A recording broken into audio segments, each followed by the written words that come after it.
All right, we're going. Okay, so we're here today. I'm here today. I've got the good fortune of interviewing Kevin Daverman. Kevin has a bachelor's degree in social work, and then he went back to school and got a doctorate in occupational therapy, which I find interesting. And kind of along the same lines of the health coach I want to be, but you work with a different group of people. Yep. You're working here in Seattle with Klein Glandenholm? Gallenholm, Klein Gallenholm. Yep. Okay. So, Kevin, can you just tell me a little bit about what led you to your career in occupational therapy? Yeah, I was a social worker, as you mentioned, previous to being an occupational therapist, and it really was a kind of a combination of social work just was not just didn't seem like it was sustainable anymore. This was at a point in time during the economic downturn. But I really liked, one aspect of social work that I really liked was the aspect of working with people, being kind of on the front line, and affecting change with people.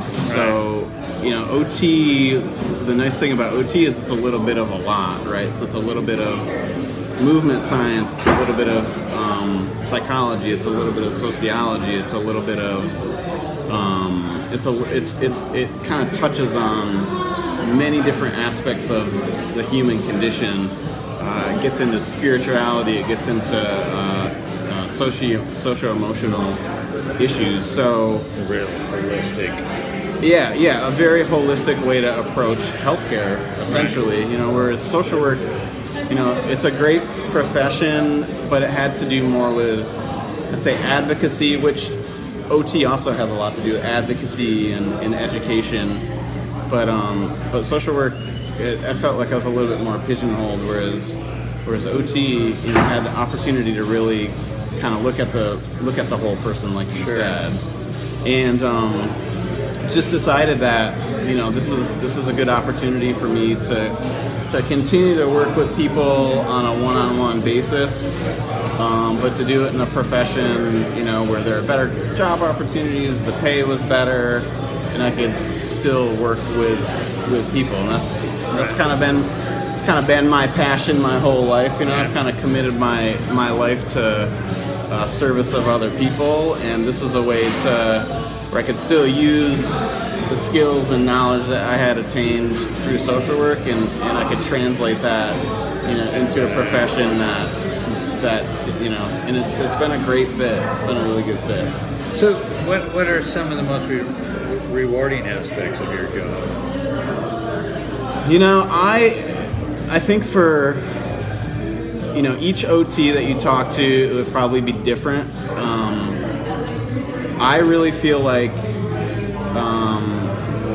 the relational aspects of my job. So, going from the point of admission, so in subacute rehab where I work, we're at the step where someone is well enough where they don't need to be at the hospital, but they're not well enough to the point where they can go home.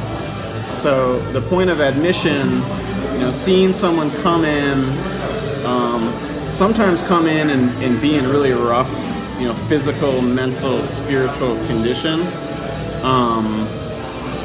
building a relationship. And I always kind of feel like in my job, the relationship is the foundation of the actual work. So if you don't have a relationship, there's a lot of people who come in to where I work who don't want to be there. There's people who come in who do want to be there, but there's a lot of people who just simply would rather be home. And that's the goal. The goal is to get them home, or the goal is to get them to a place where they're going to be safe and live independently.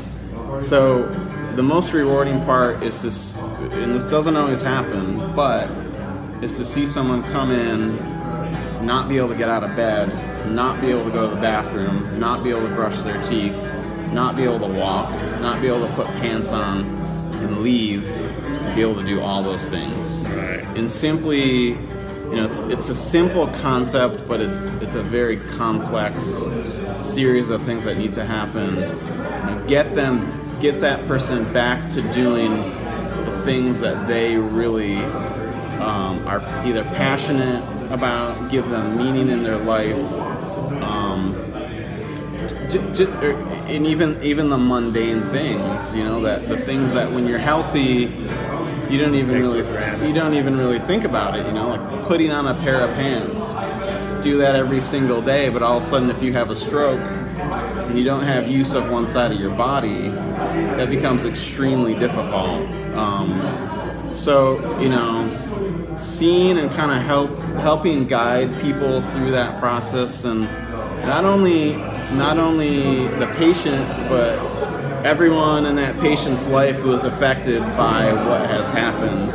So kind of helping guide those people through all of these significant life changes. That's what I love about my job. But again, the basis is building a relationship with those people. That's what I love about it, and that's what I love about social work as well. Yeah. So you mentioned two things there that lead to two more questions I have for you. Sure.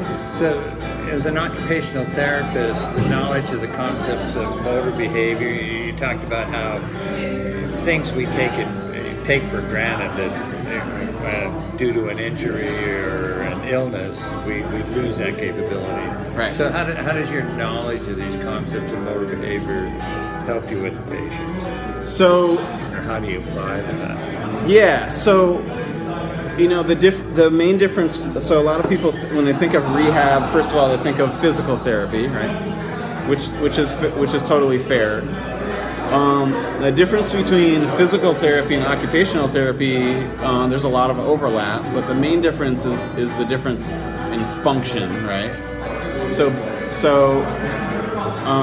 maybe you have a stroke, or maybe you have a traumatic brain injury of some sort, and those things affect how you can or cannot move your body, right? So your movement patterns based on the signals from your brain going down to your muscles. So in OT, we're more concerned about, can this person do it or can they not do it? Does it matter how they do it? Yes, it matters. Are there different things that we can maybe change or tweak? Yeah, that's part of my job, is to look at how someone functions in their environment, how someone functions based on how they've always done this task, how someone functions based on what their motivation is, and figuring out a way to do it to where they can get back to how they were doing it before, or at least as close to how they were doing it before as possible. So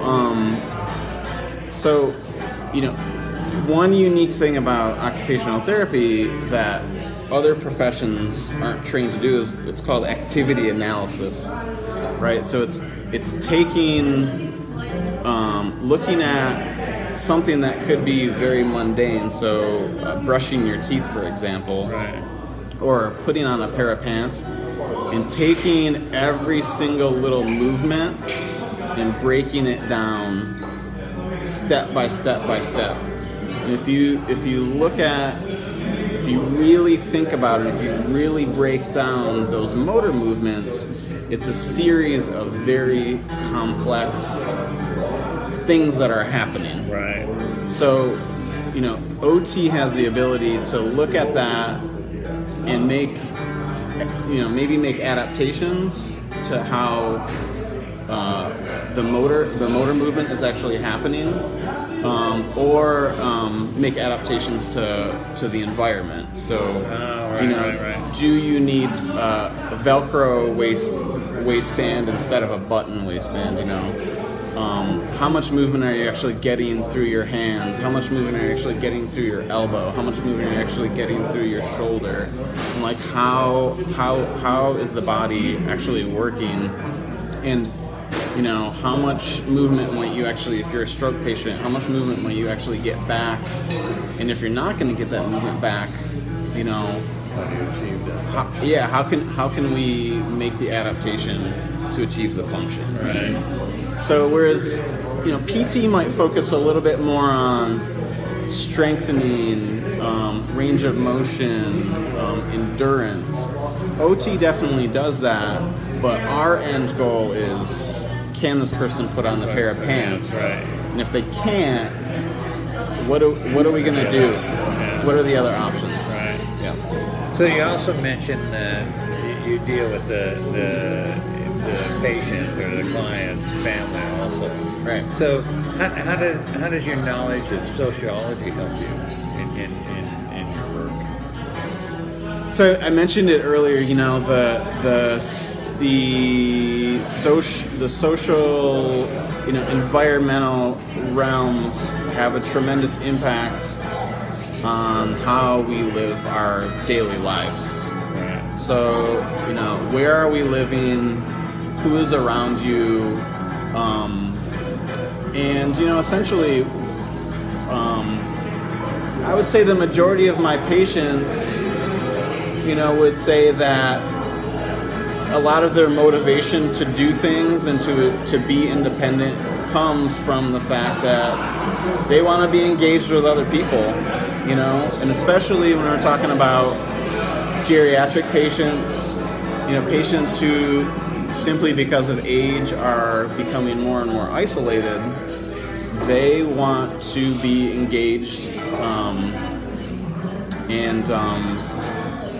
they want to be connected with other people as they have been their whole life. So,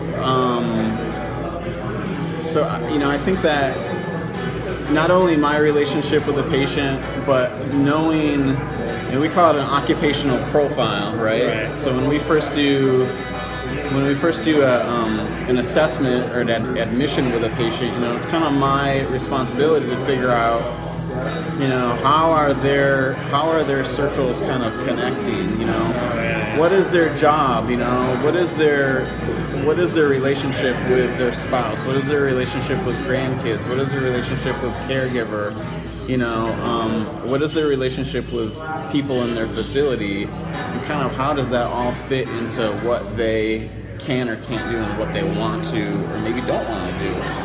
So really thinking about kind of those social aspects and how it all kind of fits together into this to make this person's life meaningful. Right. Yeah, so again, like I said, it's a holistic thing. You're not just dealing with an individual in a bad arm. You're dealing with an individual, his family, his work, and everything else. Absolutely. So I've got one more difficult question for you, and is, in your judgment, what's the greatest ethical issue in facing you in your industry today?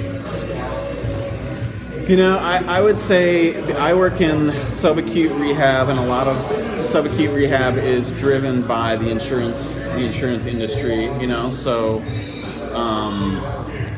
essentially, based on a person's insurance, what they have or what they don't have, is kind of based on how much time we spend with that patient. Right. I think one thing that I always struggle with is, essentially, in order to keep that person on for therapy, they have to be making progress. When they stop making progress, that's when insurance companies start to say, "Hey, we're paying for this. They're not making progress. We're not going to pay for this very much longer." So, and it's when it comes down to it, we have objective measures, but when it comes down to it, it's the therapist's call. Right. And I think that inherently ends up being an ethical. There are ethical conflicts that come up, right? Right. When do I discharge this person? I have to make sure that I'm being truthful. I'm legally bound to do that. I have to make sure that I'm truthful. I have to make sure that that I'm also giving them the best care that I can give them. And sometimes,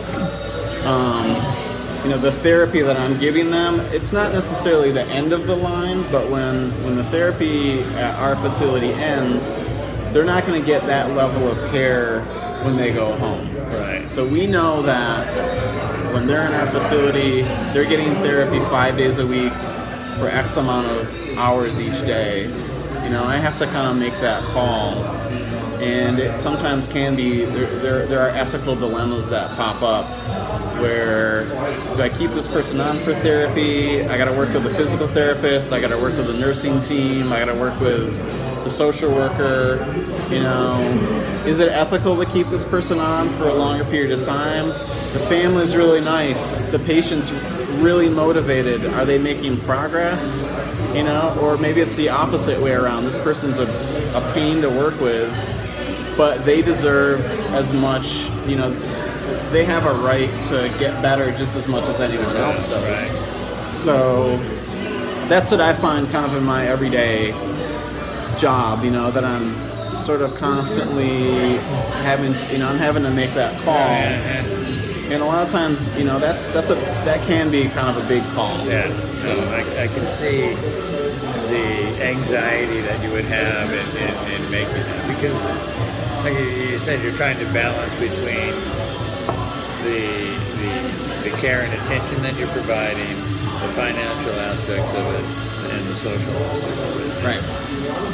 It's a difficult balancing act. Yeah, that's right. Yeah, and it's you know, usually it's a call that I'm not making just on my own. Usually it's a call that, you know, I'm conferring with the rest of the team. You know, but you know, there's been times when I just had a patient recently where, you know, PT decided to pull out of therapy, and typically when PT pulls out or when OT decides to pull out, kind of everyone pulls out together. But you know, I thought that, you know, this gentleman in particular, he really was motivated to keep going.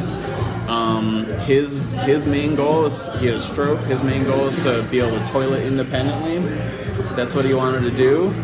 Was he making progress? He was making ever so slight progress, painstaking progress, but he was. And decided to stay in, and you know, now we're at the point where he's pretty much toileting independently. Right? Yeah, awesome. Yeah, great. So yeah, so things like that. That's cool. Yeah. You know, and definitely working with families can be, and patients. You know, there's ethical issues that come up there where, you know, they want one thing, and therapy, you know, we cannot provide that one thing, or ethically, we have to kind of stick to our guns. And you know, you have to be cognizant of,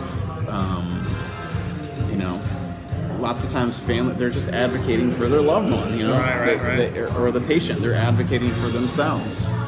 And you know, we have to be very skilled in, you know, how we kind of break down what our responsibilities are, what the facility's responsibilities are, and sometimes we just have to say, you know, there's nothing more that we can do.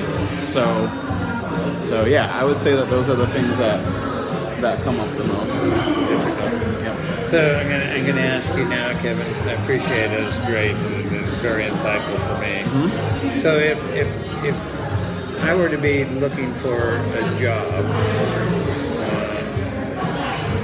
what questions would you suggest I be prepared for, or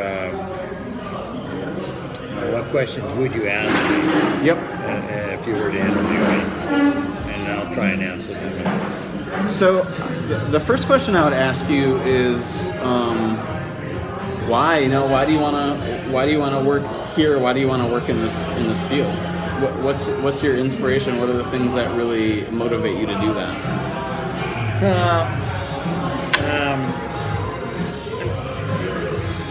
You know, I've had a good career, but I'm interested in continuing to contribute. Mm-hmm. So I was looking for something where I could take the experience I've learned in managing people and managing organizations, and I like to exercise, and that's fascinating to me. And I wanted to see if I could apply that love of exercise and that knowledge. It really it's a knowledge of how people work and how to affect change. And I thought, well, if I could learn kinesiology and learn the whole health, nutrition, the physiology, and apply it with it, maybe I could impact people's well-being. Great. Not just the health, but the how their work life impacts their social life, impacts their work life. So that's what attracts me to it. Fantastic.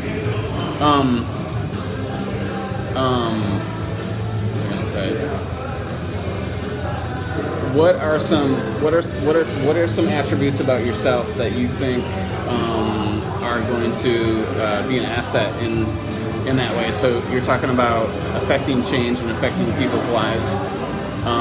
So even with kinesiology, even as a health coach, you're having to interact with people in a pretty intimate way. What do you think are aspects about yourself that would be of benefit? Well, one, I think I'm a humble man. Mm-hmm. So that enables me to, and I've learned this in the workplace, it enables me to look at people and not jump to conclusions about them or not jump to expectations that are unrealistic. You need to get to know someone and you need to understand what their aspirations are and what their needs are. And needs are what drive people. They wake up in the morning, they're going to meet their needs, consciously or subconsciously. Yep. And so I've come to understand that. Mm-hmm. I've come to first understand my needs, and so helping is one of my needs. Creating, affecting change is a need. Yep. So I think that's an aspect that would help me. Awesome. Understanding how to affect needs, behavior.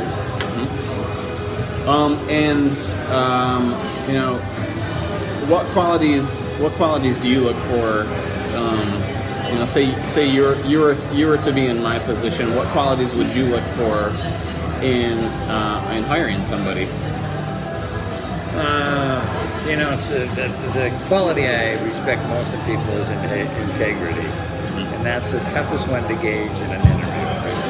But you can ask questions about people, how they live their lives. But integrity is an important one for me. And then I also think that not so much sympathy, but empathy for people is an important quality. And so I would ask questions that would indicate whether someone was empathetic or not. And then I think really important is that they have an understanding and knowledge of what they're getting, what they're, do they understand physiology, nutrition, because you can't have integrity if you're faking your way through it. Right. So, yep, that's right. Those are the things. Great. All right. Hey, thank you very much. Absolutely. Great. All the best really to you. Appreciate it. You Thank betcha. You.